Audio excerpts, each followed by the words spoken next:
mga ka-technician, mga ka-DIY, mga ka-master. Meron po tayo ditong repair na EBR. So Highmark po ang kanyang brand. So testing natin kung anong problema nito. So saksak natin. Yan. Okay, switch on natin. Yan. So walang ayaw magpalo pero ga-green. Meron siya dito sa likod na switch pa para ito sa short or long. So kung madalian, pero kung matagal para may delay. So ito lang. So kung i-on natin dapat dito, dapat mag-on na yan yung relay sa loob. Tapos paro dapat dito sa 220. So kahit naka-on na siya sa likod, ganoon pa rin, zero pa rin. Ibig sabihin may problema talaga. Kaya pag sinukat natin ang AC sa 220, so walang walang voltahe. Yan wala. Sa 110 meron. So sa 220 ang wala. Okay, sige, samahan niyo ako, buksan po natin. Ito na po ang kanyang laman. So servo type siya na transformer, tapos meron siyang board na driver. So ito ang relay, ito yung para sa delay nya. Okay, so ito yung i-troubleshoot natin. So i-check ko muna ito. So nung troubleshoot natin, i-resolder muna natin yung IC dito. Tapos napansin ko yung isang transistor dito na TIP41 at TIP42. So ito yung napansin ko na parang na siya sa init. So nung chinik ko siya, tinanggal ko, tapos chinik ko ito yung niya, transistor driver.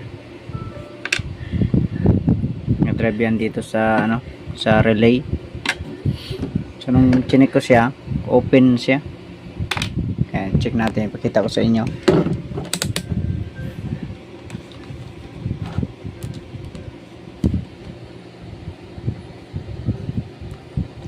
Ayan.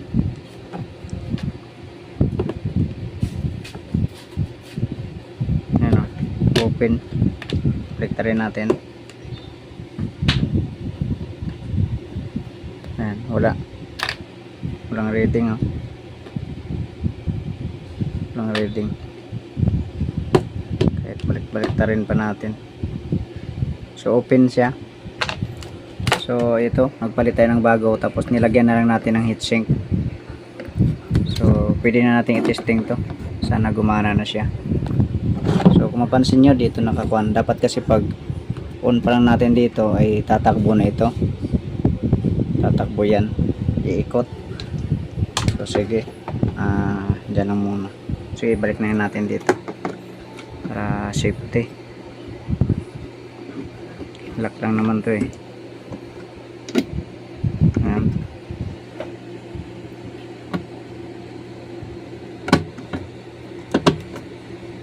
Ayan, so naka-plaster na. Ngayon saksak natin to, saksak. Tapos on natin dito. Ayun, tumakbo na. So nakalong siya. Pindutin natin ang short. Yan. Ayun, nag-on na siya. Yan, nag-on na. Tapos sukatin natin ang voltahe dyan sa 220 na yan. Ayun, meron na so 220 ang voltahe. So accurate.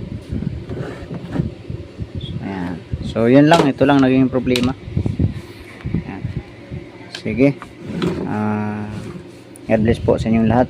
Sana ay kung bago po lang sa ating channel ay huwag kalimutan mag-subscribe and share din po natin sa iba.